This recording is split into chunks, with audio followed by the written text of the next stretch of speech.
Welcome to this special episode of Patrick Coffin Show. I am Patrick Coffin. I want to mention that today is the reopening of the doors to Coffin Nation. If you go to coffinnation.com, you can find out the 3 levels of engagement. You can find out how you can change the culture of your, first of all, the person in the mirror, then your marriage, then your relationship with your kids, then your church setting, then your community. It all billows out from the center, which is you and me. Everyone's all uptight about the culture. The culture is a macro problem you and I cannot fix. We cannot solve it.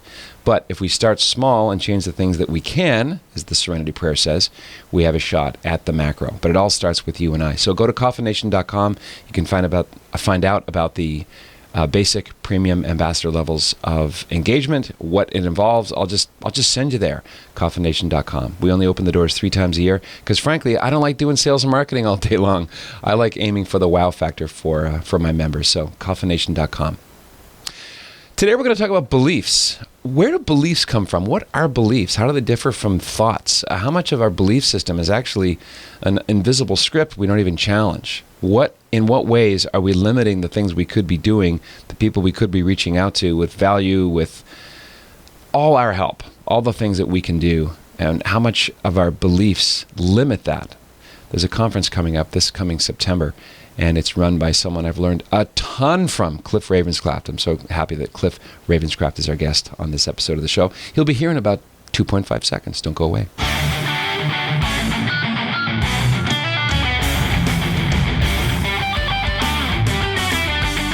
As promised, I first learned about Cliff Ravenscraft as the podcast Answer Man, quickly signed up, learned a ton from this man. In fact, the fact that I've gone, this marathon of glory of 140 shows so far is in large measure to the help I got from Cliff.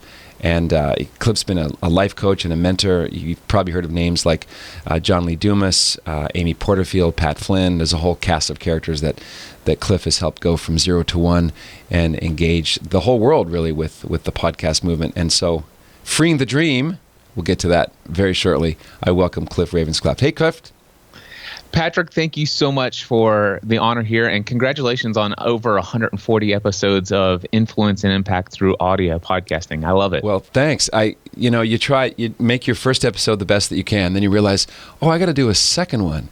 Oh my gosh, there's a third one. It's got to be in the pipeline. So I'm not just blowing smoke. I've learned an awful lot from your absurd amount of free stuff on the web. I know you've had a shift from podcast into a kind of coach mentorship things. And I was really entranced by the idea of beliefs that limit us, because beliefs, we often, like people will say, well, why do you vote Democrat? Or why do you vote Republican? Why do you vote Libertarian? Because my daddy did, or because my mama did. And we don't examine all these presuppositions that guide our decisions. So let me start at the top with a quote, Cliff, from Mother Teresa of Calcutta, one of my spiritual mentors, mothers, if you will. There's a saying attributed to her that she actually did not say. In fact, on the Mother Teresa website, there's a link that's called Things Falsely Attributed to Mother Teresa. So here's one. Quote, God has not called me to be successful, he's called me to be faithful. Unquote. Now, I think there's a truth lurking in there somewhere, that we're not supposed to take the glory for our efforts, that, we want to give the giver of all good gifts his glory, and we don't want to just hog it all, because we're about more than our success metrics.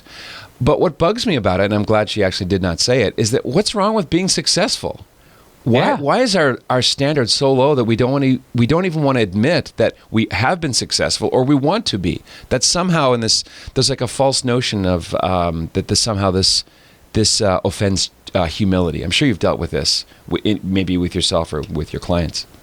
I have definitely dealt with it myself over my entire lifetime, and today I deal with it all the time with my clients. They struggle towards achieving success for anything beyond what they feel comfortable and feel what is appropriate. Anything beyond what is in their mind appropriate, they struggle with the idea of having success. Anything beyond that, and that's, by the way, that's the crazy thing. That's like success in your marriage. That's success financially. Right. That's success in your career. And what happens is, whenever we get beyond any level of success in any of those areas, we do something called self-sabotage. We have this thermostat with how much abundance, success, and love we feel worthy of, or we feel that is appropriate. And anything beyond that, we will do things to sabotage it. And by the way, the craziest thing is, like, knowing the things that I know today about how we interact with our brain and our belief system and stuff like that, I look at the number of times where I have done or said stupid things, unconsciously aware of the fact that what I'm doing here is that my marriage is going too awesome right now, and I need to say something to screw it up. Right. Yeah, maybe it's misplaced guilt, because you see struggling couples, and you don't want to kind of rub it in their face. Like, if you're unhappily married and you go on a place like Facebook, where if you have a lot of followers, every couple of days they'll be like, "To my darling princess, 28 years ago you changed my life." You sort of feel like, not that they're lording it over you, but you don't want to be that guy either. Yeah, no, and that's the thing. There are a number of reasons. One is that you don't want to lord it over people, but the other one is that you feel guilty because you have it. Because when so many people are suffering, how can I deserve to feel so good? And obviously we have a lot of self-guilt and shame that we deal with in various areas of our lives, and so it's a little bit of mixture of everything. And then there's the fear that, man, if things get really awesome, I'm setting the standard so high for myself, I won't be able to live up to it. Right. There's a lot of stuff that's going on in our brain when it comes to our relationship. Well, success in any area of life. Mm-hmm. Does success have a definition, Cliff? I think yes. How many people are on this planet? And that's how many definitions there are. So actually, I would love to share with you my success. My definition of success is anybody who is doing what they're doing because they intentionally chose to do it.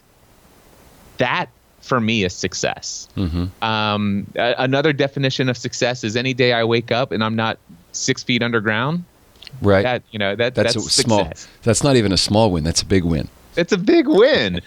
So I set myself up for success every single day. It's because I believe success is not only possible, I think it's probable.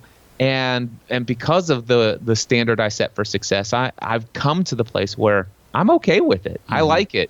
And I'm willing. Here's the question. And I would love for the folks who are listening to ask themselves this question. Are you willing to have your life go well, feel great amounts of love, success, and abundance every single day of your life? And I'll never forget the first time I was asked that question via a book by a man named Gay Hendricks. Definitely not a faith-oriented book, but it's a book called The Big Leap. And he says, are you willing to have your life, are you willing to feel good and have your life go well all of the time? And as soon as I read that, I'm like, I had this knee-jerk reaction. It's like, of course, no way. That's silly. That's setting yourself up for failure. There's no way. He's not saying, hey, are you going to have your life go well? And are you going to feel great 100% of it? That's not, he says, but are you willing? And it's amazing that through that question, I realized that, you know what? I'm not willing to feel good all the time. I'm not willing. I'm actually intentionally choosing not. I had to realize that I am intentionally choosing to be anxious, to worry, to be overcome by fear, and sometimes depression. And it's like, and I feel like that, for me, it's important for me to do those things as much as it is for me to feel good. And I had to evaluate, why am I not willing to feel good and have my life go well all of the time? That is a huge distinction, right, that you just made there, Cliff, between feeling and willing. I give talks on marriage, and one of the points I make is if you go back, at least in the Catholic context, the Catholic wedding vows, very similar for other Christian, with the way it's phrased, what you're signing up for. And the two operative verbs when you get married are I will and I do. I feel is not part of what you signed up for. So that's right. Feelings are ephemeral. They come and go. Sometimes you can be, look at Jesus Christ on the cross, suffering terribly, but willing to continue it. Yeah. In the face of his feelings, Father, I hope this cup passes me by, yet let not, my will, but thine be done.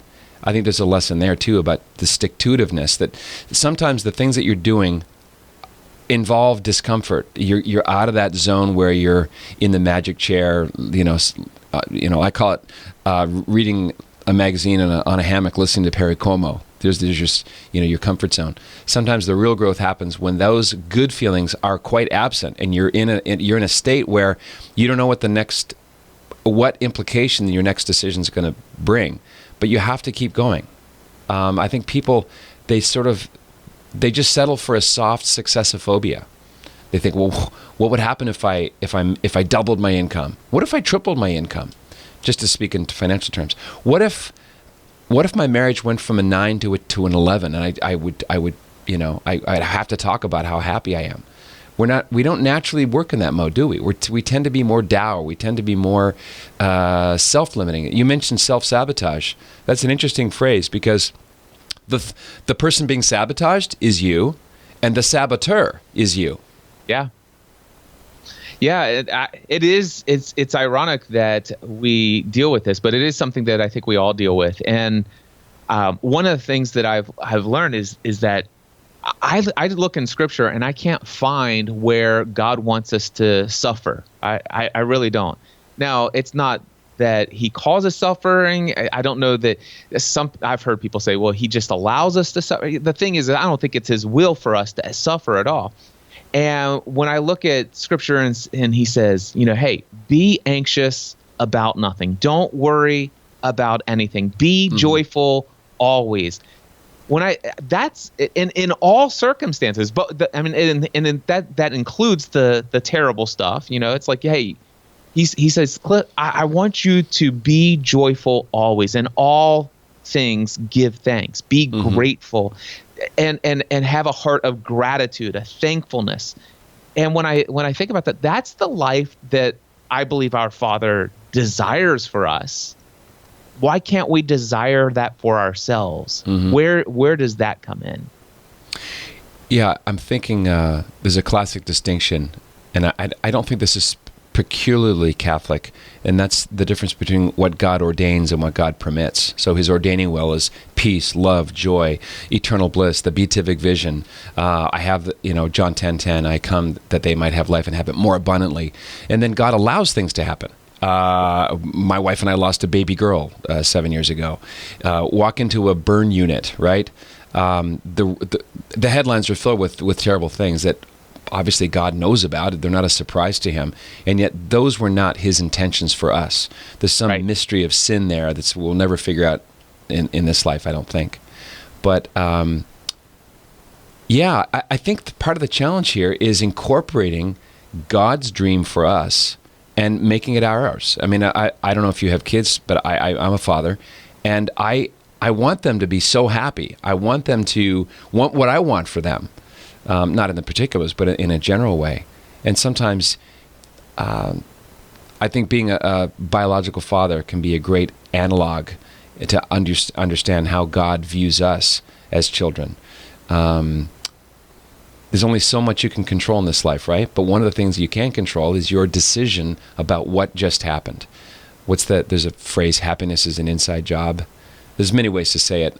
Maybe another way to say it is, nothing changed except my attitude. Therefore, everything changed.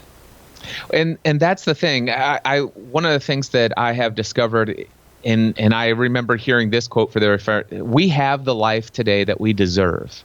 It's like, if you think about the circumstances or the results that we have today, in almost every case, the results that we have in life today are the result of decisions or actions that we've made based on decisions. Now, obviously, you losing a daughter, other people who lose a loved one in a car accident or a cancer diagnosis. Many of these things are outside of our controls. We did not do things that specifically brought them on. Right. But even in those circumstances, what is the result of what you've been dealt? It's not the cards that you've been dealt, but how you play them in life. Mm-hmm. That is up to us, and that does get us different results. And I'm actually finishing the audiobook. I still have 1 hour left in this audiobook called The Last Lecture by Randy Pausch. Have you ever heard of this before? I watched it, yeah. Yeah, I watched it. It's very, very powerful. What's the compressed version? The compressed version is Randy Pausch was a professor at Carnegie Mellon University, and he was diagnosed terminal cancer. He had, I think it was 12 tumors in his liver. After already dealing with cancer, getting rid of it, and it had come back. And with all the research, he knew that the diagnosis of 3 to 6 months, it's not something he could outrun. Yeah. So basically, he's married, has 2 young children, 6 and under. And his question is now, I've got 3 to 6 months left to live. What do I do? And that was certainly, he had done everything he could to avoid anything like this. So but the results that he got in those last 3 to 6 months of his life, it was filled with great joy. It filled with gratitude. And as crazy as it may seem, there's certainly not every single day, but he had a majority of those days where his life went well. Mm-hmm. And so what he says is like, listen, my kids are 6 years old.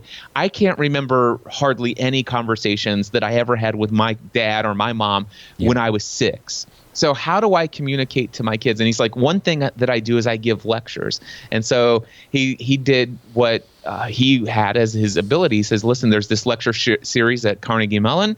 I know that they're going to videotape this. I'll make sure that my wife gets a DVD copy of it. Mm-hmm. And I'm going to put into my last lecture the life lessons that I want my kids to hear and learn from me when they grow up and are old enough to take it in. And so that is the last lecture. It was called Achieving. The title of the talk was Really Achieving Your Childhood Dreams. Beautiful. I remember, if memory serves, there's a kind of a lighthearted moment where he says, "I know I don't look like I'm dying. Watch this," and he goes down and does 10 push-ups. No, not just 10 push-ups, but he does those ones where he pushes himself up and does the clap and comes back down. The clap up one. Yeah, that's right. That's right. But he knew it was all about math, and that turns out to be true, right? That the timeline worked out approximately what he said in his lecture. Yeah, it was. But the thing is here's a man who's terminally ill. His wife, the last 3 to 6 months of his life, and yet to be able to create such an inspirational message to the world. And the one thing that I loved about his talk was, listen, I'm not going to get up here, and my last lecture is not going to be about death. He confronted the elephant in the room at the very beginning of his talk, but his entire talk was the importance of living. Mm-hmm. And I love that. It's like, this is a gift that you have, and what he wanted his kids to know about living life. Yeah, people live as though tomorrow's owed to them, don't they? Yesterday became tomorrow, which we now call today. Surely tomorrow will be another version of today. We just have to wait for it. Yeah. Well, we're all on a timer. I mean, there's so many different ways to express that. Are you familiar with Tennessee Williams, the playwright? I know the name, and I'm familiar with the fact that he's a playwright, but outside of that, that's my extent of knowledge. Well, as you're talking about this, I'm going to write down the last lecture and the big leap. So I'm going to put these in the show notes at patrickcoffin.media. Here's another one for folks. Tennessee Williams became a household name after working 10 years plus as an unknown playwright. He had a play appear on Broadway. It was a huge hit, became a movie. It's called The Glass Menagerie. And when his next play opened up on Broadway in the 40s, which is we now know as A Streetcar Named Desire, Tennessee Williams wrote an essay in the New York Times on essentially the catastrophe of forgetting. And this is the last line: the clock's only monosyllable is loss, loss, loss, unless you set your heart to its opposition. In other words, in the time of your life, live, because there's no endless supplies of tomorrows. It's fixed, right? Yeah. Now, that can depress you if, even if you're a Christian, you believe in an afterlife and happiness that's beyond description. But I think knowing that life is on a fixed timer, if you will, a giant egg timer, that can become the frame around which this amazing piece of art can be built. And no one can build it for you, right? I'm looking at you now, and I have to compliment you on your unbelievable transformation. If people watch footage of you, you've just done an amazing job choosing to get fit, choosing to eat things that when you eat them you don't get heavier, and with that comes fitness, and with that comes happiness, right? You're living out this dream in your commitment to physicality and health.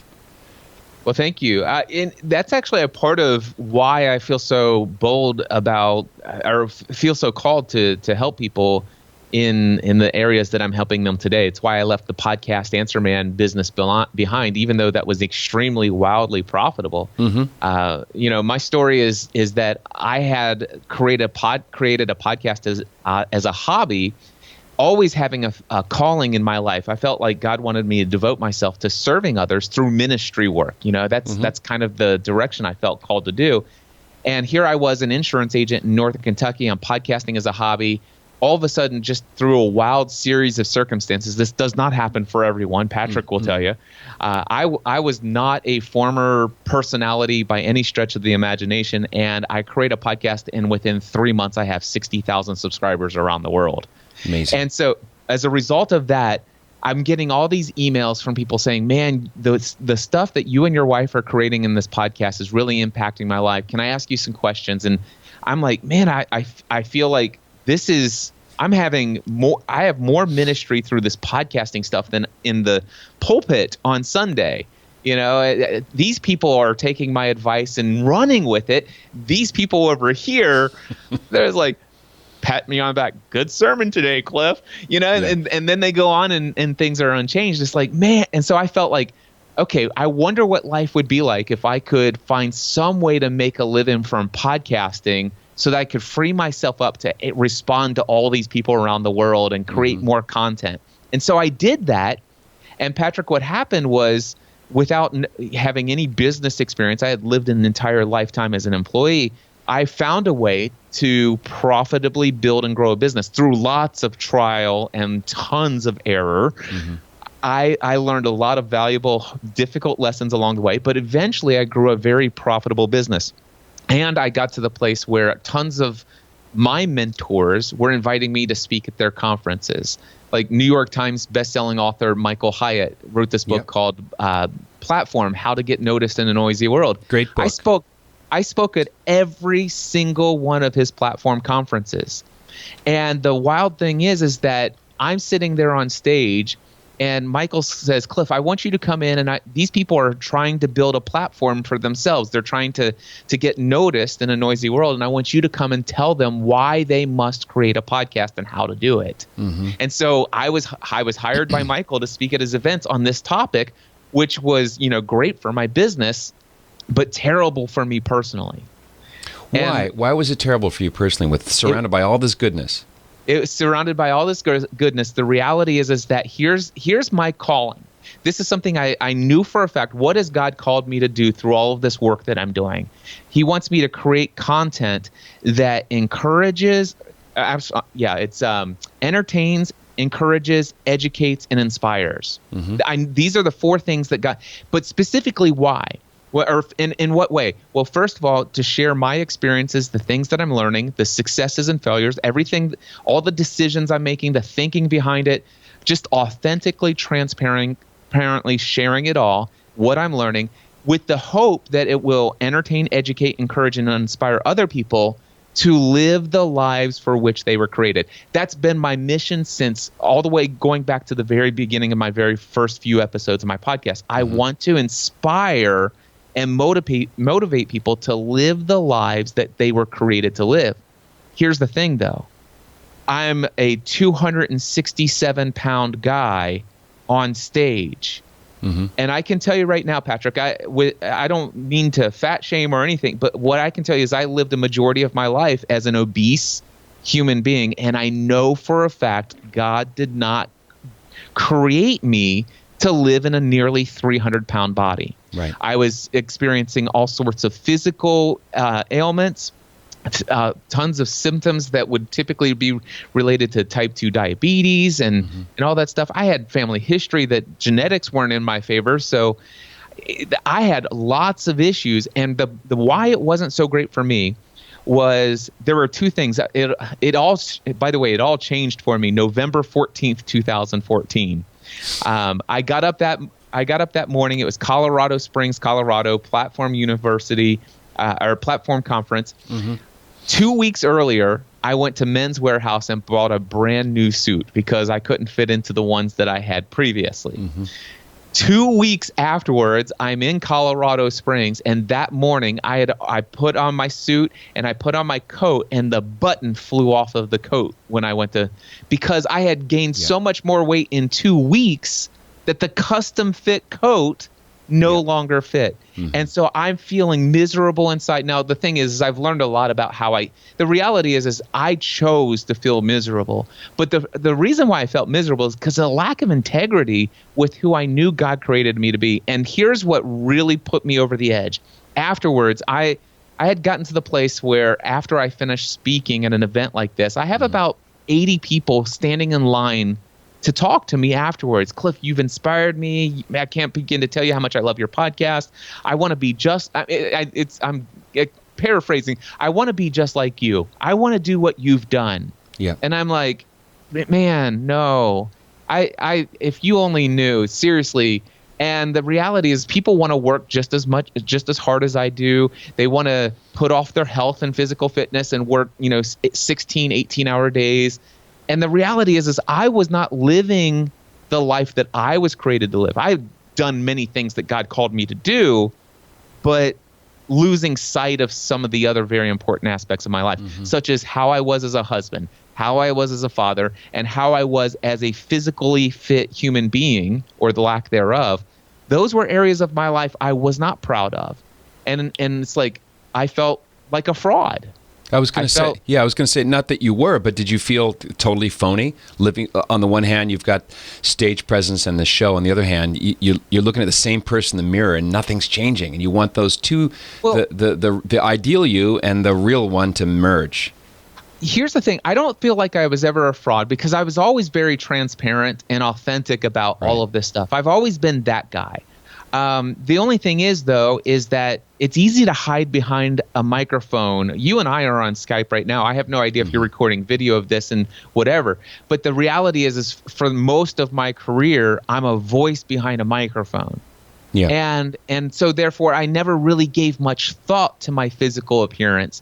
But then all of a sudden, the more I was invited to speak on people's stages, then I had to confront something that I had I not so intentionally, but just subconsciously ignoring.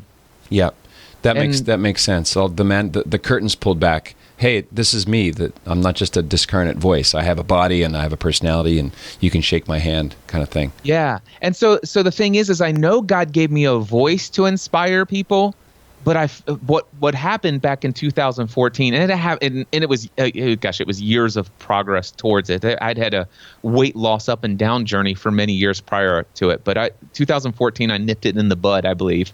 And what happened was I'm like, God said to me, I don't hear God's voice audibly, but God said to me, I gave you a voice to inspire and encourage people, but I also gave you a body to inspire and encourage people too, and I want you to use your body. And I remember watching your progress. Maybe that's when you, rather than flee the camera, you angled in toward the camera because you wanted people to enjoy your journey toward success. And I remember thinking, man, that guy is knocking out these push-ups. He's increasing his the weightlifting, strength training. And so let me just ask you a detailed question because I want to angle toward the Free the Dream conference specifically. Did you go keto? Because it's one thing to work out and run, but it's really, I've learned a lot from the book by Dallas and Melissa Hartwig called It Starts With Food, which is the basis of the Whole30 diet. What did you stop eating? Okay, so first of all, I'm going to answer the first question first. Did I go keto? The answer is yes, but only 2 months ago. Okay. All right. So, and boy, is that a whole different experience and I love it. But for me, this all started back in, 2009. My health and fitness journey literally started in 2009 when I almost died in the hospital after my first year of working around the clock nonstop and had my gallbladder removed and all that stuff. And I started for me, it started out with 10,000 steps a day because I heard Dr. James Dobson had a heart attack, and then afterwards they suggested that he do that. And so I'm like, I'll do 10,000 steps a day, which is a lot, by the way. And then, is a lot. And then I'm like, okay, well, I'm doing all this physical activity. I should probably stop eating, double cheeseburgers and large fries and 2 apple pies for $1 at McDonald's. And so I started listening to a podcast by this guy, Dr. Monty, and it was called Fitness Rocks. The podcast, even the archives are not available today, unfortunately. But back then it was I think he was his doctoral training was as a chiropractor, but he was also medically inclined. So he would read all these medical journals and study around fitness and health. And he would actually communicate the results of all these medical research information in ways that somebody like me can understand it. And so they did studies on the longest living people in the world, which is in the Mediterranean part of the world. And they said, well, what kind of food do people in the Mediterranean part of the world eat? And it's called the Mediterranean diet, although it's not a diet, if you will. It's just how people eat. And so I started modeling my eating after that. And when I did that, I saw very good success. Of course, I took into account how much am I eating, calories and all that stuff. And I had some successes up and down. But here's what I will tell you. I lost 70 pounds. I gained 55. I lost 60. I gained, and I went up and down, all the way until November 2014. And by the way, for me, it was a combination of really being super aggressive with calorie restriction, but prior to 2014, it was very focused on calorie restriction and high intense workouts. But then there were seasons when it would ebb and flow, and of course it all comes back to mindset and what you believe. Right. And I'm sure we're rounding into that corner now. But here's what I will tell you is from November 2014 through today. What got me was my friend Ken Davis. He's a Christian comedian. I don't know if you've heard of him. I love Ken Davis. Here's how small the world is. I did SCORE in San Clemente 2 years ago because of your recommendation. And I know and he's been on my show. I've been on his. And so Ken and I have a tentative plan to do some kind of SCORE for Catholic leaders, particularly. He and Michael Hyatt worked closely together, correct? Yeah, they were business partners in the platform conference. Great. I'm gonna put the link back to my interview with Ken for our members. So thanks. So Ken, great guy. So here's what happened. Ken Davis at the platform conference, November 14th, 2014. A day you can tell this day is etched in my memory, right? No kidding. So I get off the stage that evening. There's a speaker dinner. All right. And Ken and Diane, his wife, invite myself and Stephanie to sit down with them. He goes, Cliff, I've never done this before in my life. Ken at the time is 68 years old. By the way, I asked him how things are going. He goes, oh, it's great. I just went for a 3-mile run up the mountain in Colorado Springs, Colorado. I hate that guy. and stuff like that. So I've only known Ken as this very healthy, older man, right? Yeah. That's the only thing I've ever known about him. And Ken says, listen, Cliff, I invited you and Stephanie to have dinner with Diane and I because I wanted to personally propose something to you. And he says, I've never done anything like this before in my life, but I feel like God's been calling me to, he goes, I want you to immediately say no if at any time this sounds uncomfortable, but I feel like God's asking me to mentor you. And I'm like, this is so awesome because I've already been to his SCORE conference twice at this time, and Ken's going to mentor me in my public speaking, and I have aspirations and dreams of public speaking. But he goes, I feel God's calling me to personally mentor you in the area of health and fitness. Wow. He says, you've been speaking on mine and Michael's stage now for several years, and it's weird. You show up 6 months. You're down 45 pounds. 6 months later, you're not. you know, and I see that. And he goes, I know that feeling. I want to show you a picture of me. And it was a picture of like a 300+ pound Ken Davis on a beach. I did not know that. I would not have guessed that at all. I would have never guessed it either. No, he looks yeah, go ahead. And he tells me the story of how out of shape he was and how unhealthy he was. And that the thing that mattered most to him at this stage in his life was his granddaughters. And then he tells me the story of how he and the family, he and his wife and his granddaughters were up in the mountains of Colorado camping off the beaten path. And his youngest granddaughter, Jaden, got lost. And the search party. I won't keep anyone in suspense. They did find his granddaughter. But the reality is that this man could not do the things necessary to protect those he loved. And it was a changing point for him. So he wrote this book called Fully Alive, did a Netflix special on it and everything. So, but anyway, he says, Cliff, here's the deal. If you accept my mentorship in this area, I'm going to ask you to make several commitments. One, I want you to read my book, Fully Alive, so you know what motivates me. Number two, I want you to read a book called Younger Next Year.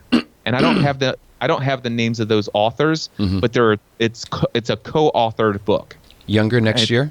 Younger Next Year. Okay. He says if you read that book, it's going to then lead you into the next commitments. One is that I'm going to ask you to make a commitment to work out 6 days a week, every week, for the rest of your life.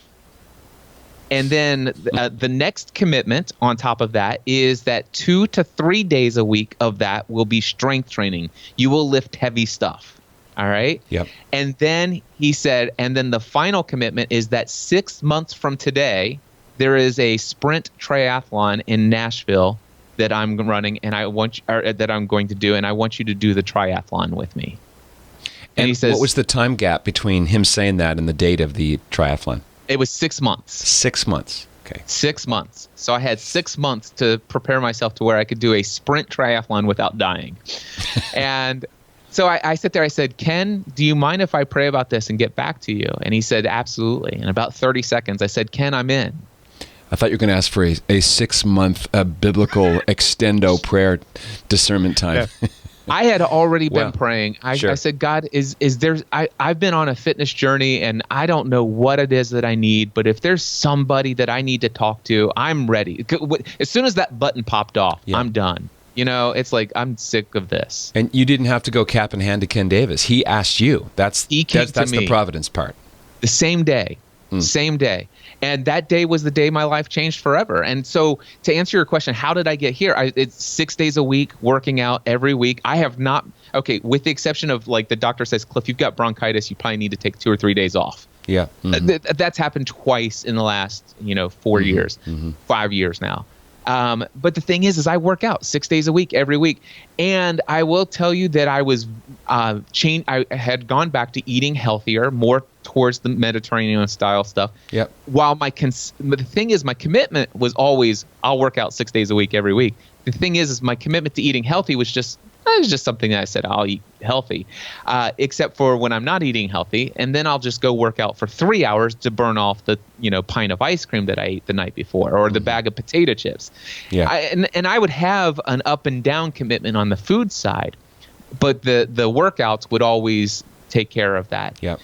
The only thing is, though, is there are some times where no matter how much you're working out, the thing is if you get into a pattern of eating a bag of chips a night for 4 or 5 nights out of the week, which, Patrick, even in the midst of my past 4 years of health and fitness, I'd allow myself to do from time to time.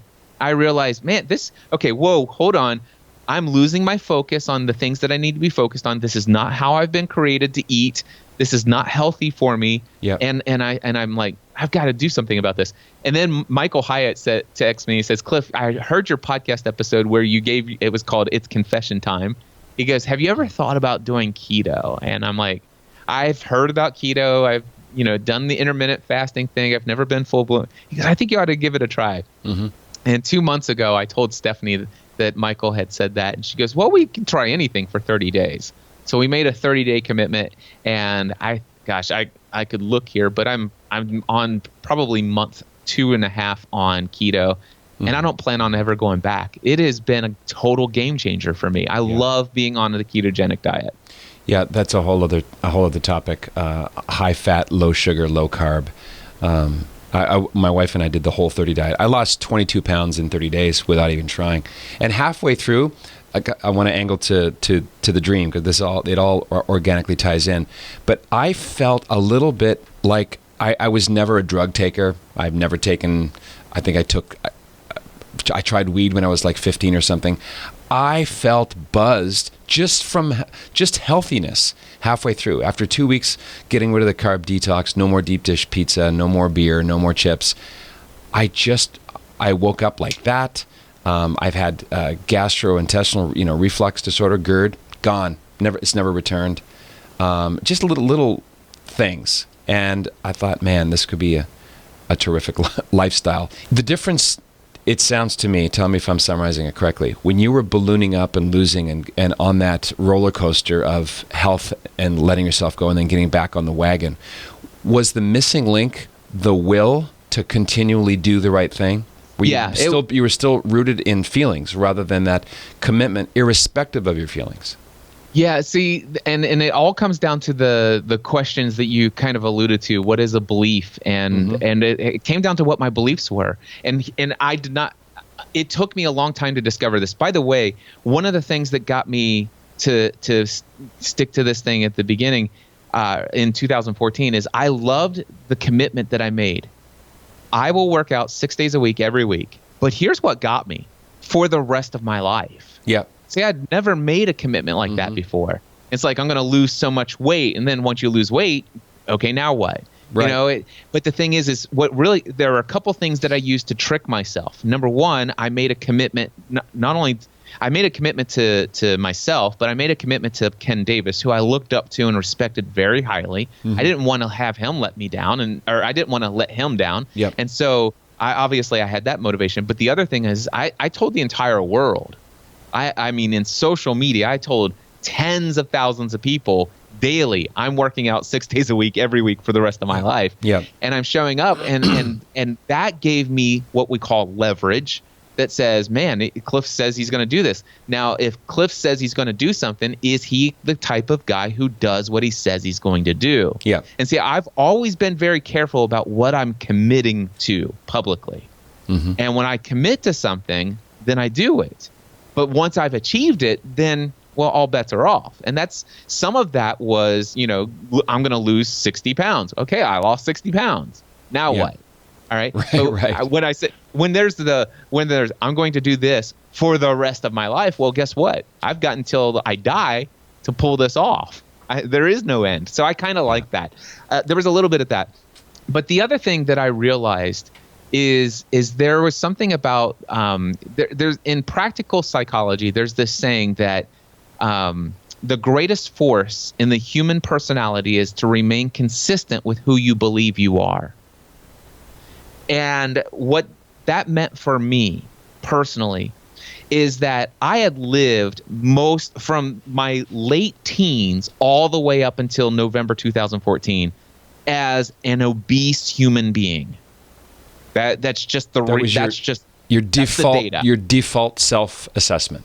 That's who every time I went to the doctor, he put me on a scale and says, your BMI is this, you are obese. That every year I'm being told I'm obese. And of course, growing up in the school system and stuff like that, being told you're fat and all the jokes and then there's just your own self-loathing from time to time. It's like my identity is I'm a fat man. I am a fat man. That is who I am. And you go through so much of your life with that belief. This is who I am. I am a fat human being. Well, the thing is, it doesn't matter if I'm 212 pounds. If in my mind, when I close my mind and I imagine myself looking into a mirror, the person I see in the mirror is a 272-pound man or 268-pound man who on November 14th put on a jacket and the button popped off. Yep. That's who I thought of whenever I closed my eyes. And the button was proof of your theory. Exactly. And so what happened was I had to change my belief about who I am. I am not a fat man. I am a skinny, healthy, physically fit 180-pound man stuck in a whatever pound body that I currently have. You're a mesomorph. Yeah. You're athletic, trim, not stick-like, but healthy. That's the key word. Yeah. And so as soon as I changed that, it's like, okay, this is who I am. And when I started to see results in the mirror, I'm like, wow, I'm starting to see chiseled cheeks, when I'm cleanly shaved, and it's like, oh, that's kind of cool, and it's like, oh yeah, but no, I'm this fat guy. That thought doesn't occur to me anymore. Well, that's awesome that it doesn't, because a lot of people, as you were talking, I was thinking about people afflicted with something like, say, anorexia nervosa, where they look like concentration camp victims, but they see a fat person. I mean, that's the power of belief. That's if it's unchecked and unchallenged, despite the outward objective truth of the person. If the belief is persistent, then it's still leading. It's still the engine on the train. And that is why I've created the Free the Dream Conference, because people need to understand how what they believe is absolutely impacting the results they're getting in life. And the reality is, Patrick, a majority of us are not living the lives that God has created us to live.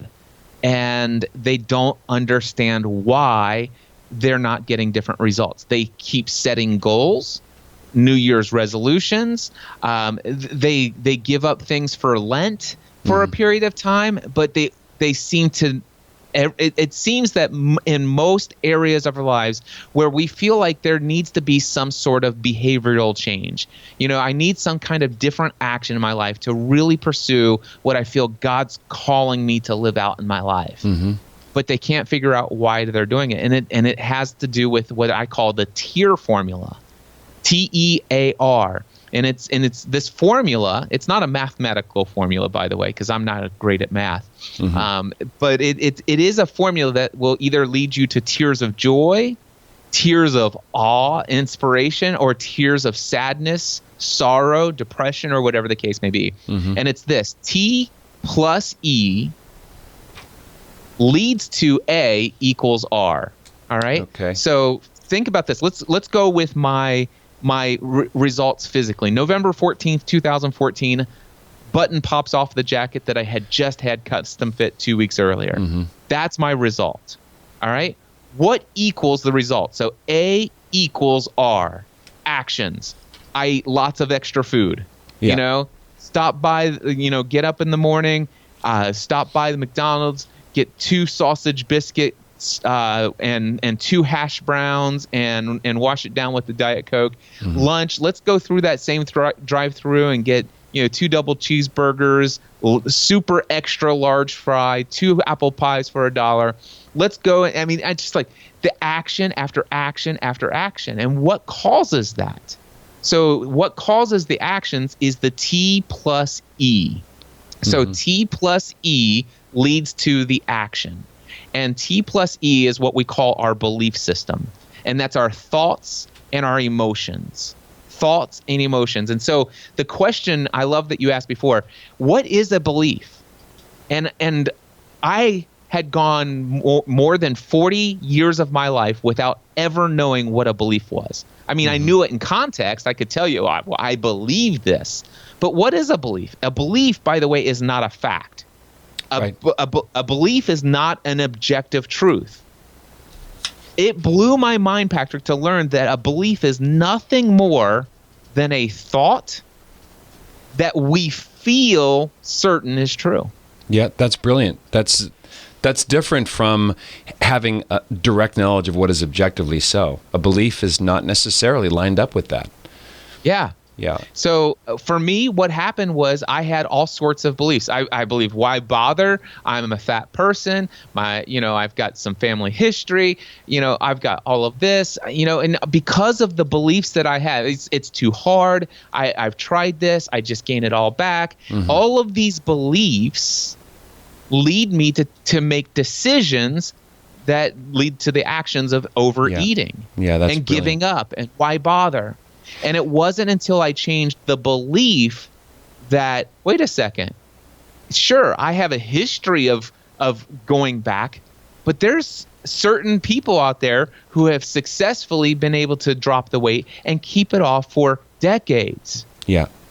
And I believe that's possible for me. And I'm gonna do some research. I'm gonna immerse myself in the study of what I want, and I'm going to study the people who succeed.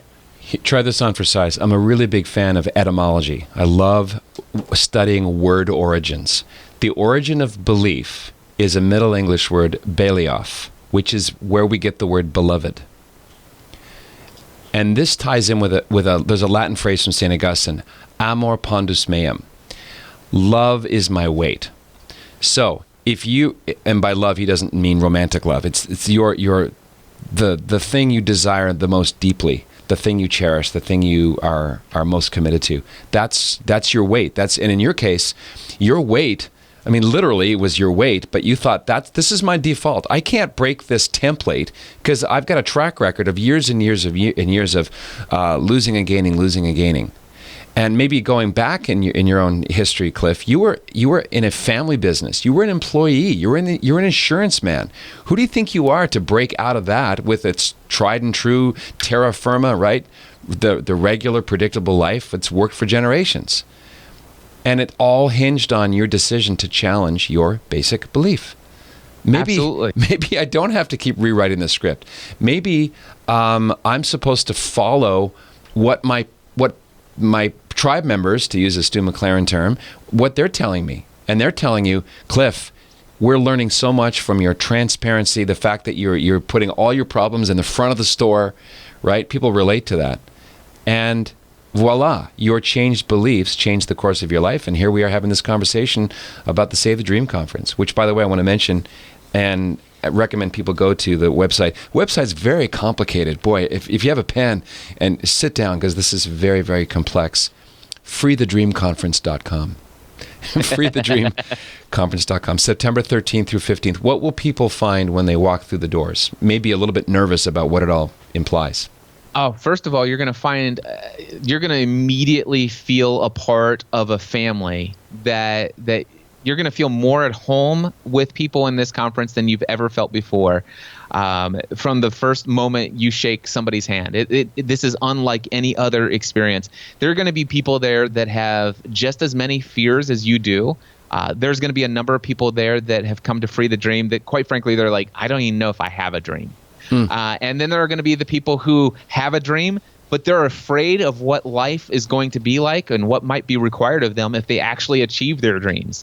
And then you're gonna meet also some people who have been on the journey of pursuing their dreams, and quite frankly, the dream that they're or the life that they're living, the results that they're living today, are well beyond their wildest dreams 10 years ago, and they actually have dreams today that scare them more than anything that they had 10 years ago. So the one thing you'll find is that there's nobody at this conference that is going to make you feel unqualified to be there, or that you're out of place. Every single person in the place is going to be powerfully transformed, not just by the messages that are spoken from the stage, but by the relationships of authenticity and transparency that we all have with one another. It's an incredible experience that you'll walk into. True or false? It's for people with already existent businesses who are entrepreneurs. False. It's true that that's who I tend to see a majority of the people coming from, because that's what they've followed me for. And it's many people who, that's why they got into podcasting, is because they wanted to be able to also create a business doing the work that they love. But Patrick, here's a story for you. There's a person who brought their wife kicking and screaming to this conference last year. It's like, I don't want to go to one of your entrepreneurial conferences, blah, blah, blah, blah, blah. And she was not very happy that she was dragged to this event. In fact, my recollection from the story I've heard through a third party is that they didn't even talk to each other on the drive to the event.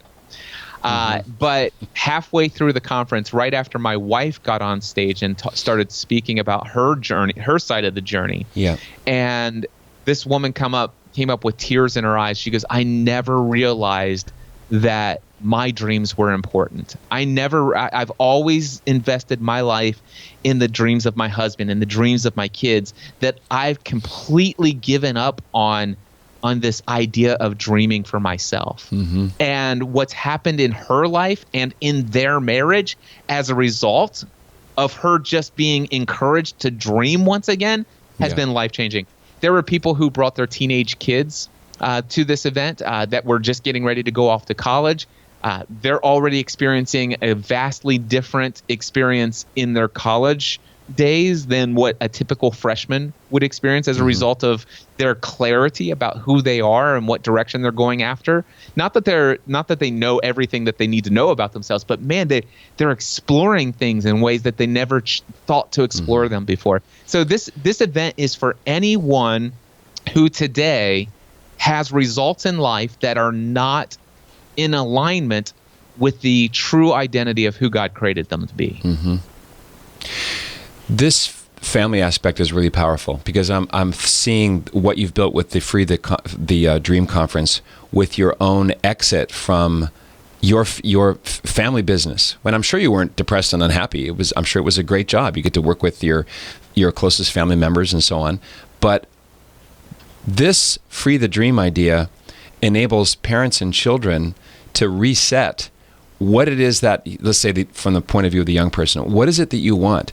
Don't live the life. Don't live my dream, because I think that invisible script gets handed down almost like osmosis. We don't analyze it. It's just the way we vote, the food we eat, the movies we like, our social circles, our strata, all the people that I'm thinking now. But the quote from Jim Rohn, right? You're the average of the 5 people you spend the most time with. Yeah. It sounds like this is a complete reboot of what you think you're capable of and what you think your limits are. That's exactly right. It's going to help you discover, first of all, what beliefs are driving you to get the results to take the actions that are getting you the results that you have today. We're going to help. There are people who all of a sudden it's like, oh my gosh, I never really thought about until today. It's been 35 years since my Uncle Dick said these words to me. And for the very first time, they're going to dig out where a belief originated from, that it's been driving their actions their entire lifetime. And not only are we going to discover where those beliefs that are getting you the results that you have today, we're going to help you eliminate those beliefs. You'll learn how to eliminate them and how to replace them with empowering beliefs that are going to get you the new results that are a part of your true identity in this world. And so it's going to help you break free from limiting beliefs that are holding you back. It's going to help you rediscover not just your ability to dream, but your ability to dream big dreams. That's one of the things, going back to that Randy Pausch, I encourage people to go look up Randy Pausch's last lecture, and it's titled Really Live Your Childhood Dreams. And he talks about the childhood dreams that he lived in his lifetime. So many people have so many more years on this earth than Randy Pausch had. And Randy Pausch was about living life, living his identity. And he did, to the full. And so, this is going to unleash you to live the life for which you were created. That's what it's all about. And give yourself permission. Some people don't even want to give themselves permission to have a dream, let alone free it. Yeah. And so you mentioned family. So this it's so funny, Patrick, because when I first thought about Free the Dream Conference, I'm thinking it's like this was my conference. You know, I feel compelled. This is what I'm supposed to do. And my wife, she's like, we have 2 kids that are graduated from high school now. We still have one more who will start as a freshman this year. Yeah, us too. Yeah. And so the thing is Stephanie's like, I know I want to have my own personal brand. I know what I want to do, how I want to impact and influence people's lives and stuff like that. But I think I want to wait until the kids are out of school. And I said, well, knowing that you want this, and she's already been podcasting with me since 2005. She already has a loyal community that love her. I said, why don't you just go ahead and do one talk at Free the Dream? And she did. And the impact it had on the lives of the people there was mind-blowing. She goes, okay, I'm thinking I might want to start sooner rather than later. Right. And so Stephanie and I have been more involved in our business lives together, but she also has been growing her own platform. And this year she's speaking again, and it's not just a minor role. She is very much co-founder of Free the Dream Conference. And get this, my kids last year, they're like, Dad, can I speak next year? Dad, can I speak next year? And I said, listen, if you guys want a solo talk, you gotta be someone or do something worth talking about. So that's one qualification right there. But I'll tell you what, next year, here's what I'll do. I'm going to put the three of you, and that's this year, this September, I'm going to put the three of my children on the stage in a panel session, and they're going to be interviewed by my friend Mark Mason. And I said there, and I said, you guys will have the freedom to answer Mark will come up with the questions. You'll know them ahead of time, and you do not have to run your questions by me. The only thing I ask is that you keep your language family friendly, because we live in a very, very, very, very, very high grace threshold household, and our kids go to public school, and so I said, family friendly language is all I ask, but you can say whatever you want in response to those questions. And I don't even want to know the questions, and I don't even want to know the answers ahead of time. I just want my kids to be authentically, transparently themselves. And I can't wait for their session. And then, of course, last year, Ken Davis did the closing keynote for Free the Dream. Dan Miller, author of 48 Days to the Work You Love, was there last year. So many amazing speakers on the stage of Free the Dream. It is going to be an incredible experience. This is not a Christian conference. It's certainly not. I'm not a Catholic, but I grew up going to Catholic school, so I'm very respectful of the Catholic traditions. But what I can tell you is, while this is not a religious or faith-based oriented event, I am very much a devout follower of Jesus Christ, and my heart's greatest desire with this event, regardless of anybody's background, I want to help them break free from anything that's keeping them from living and experiencing the life that God desires for them to live.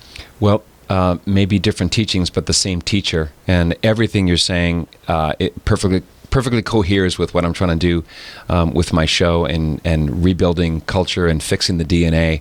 And so much of it it's common sense, it's reason, and of course, because it's true, it participates in God's presence, God who is truth. So are the speakers and more information found at freethedreamconference.com? Yeah, freethedreamconference.com. And Patrick, here's one thing I will say. If anybody's hearing me for the very first time, it's like, Cliff, he sounded okay, but he didn't really blow my mind with anything that he said.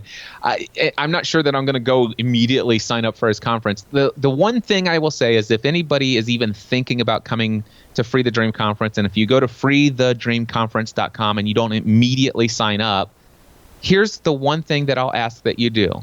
Go to, and this is a different URL, mindsetanswerman.com/free.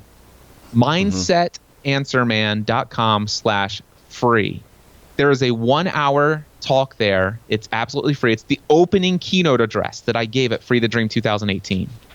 And gotcha. And I'm an under promise, over deliver guy, and I promise you this: in 60 minutes it will transform your life.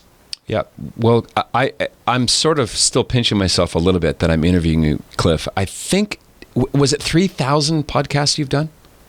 I'm actually coming on my 4,000th podcast episode. 4,000. So, brothers and sisters, you're talking about someone who has eat and dreamed and thunk problems that need to be overcome, imperfections that need to be worked through over and over and over again. And Cliff, you mentor the best because you are the best. I really I love your stuff, and I'm happy to send people. By the way, the main website, or another website, perhaps easier to remember, is cliffravenscraft.com. But I do want to mention the talk, mindsetanswerman.com/free. And of course, the conference, September 13th through the 15th. Where exactly? Which city? It is in Franklin, Tennessee, just south of Nashville. In fact, I'm not a country music fan myself, but all the country artists that you know of, they all live in Franklin, Tennessee. It's a beautiful area. gorgeous. And this venue, Patrick and I were just joking, it is the antithesis of the conference ballroom. I'm telling you, this venue is incredible. If nothing else, just go watch the video at freethedreamconference.com and just see the environment that you'll get to interact and engage with people who I believe God wants you to connect and meet in Franklin, Tennessee. The design is really cool. It's like a German art museum, very spare, industrial, and conducive to good conversations. It's not sterile. But it's the anti-ballroom. Very interesting. So Franklin, Tennessee, freethedreamconference.com, September 13th through 15th. Cliff Ravenscraft, thank you for being a gift, my friend.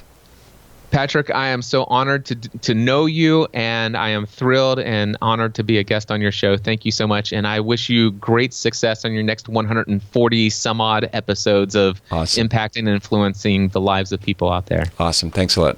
I appreciate it very much. Again, it's www.coffinnation.com. This is the opening. It only opens for 10 days. So with thanks to Cliff, I want to thank you for listening and for your support. With that, be a saint. What else is there? Hey, this is Patrick Coffin. If you like what you see and hear and you want to see and hear more, consider joining Coffin Nation as a full member. Just click right here and find out more about what that means. Nipsey, my fedora. That's Coffin Nation, the world's largest online community of culture builders. Click right here. See you on the inside.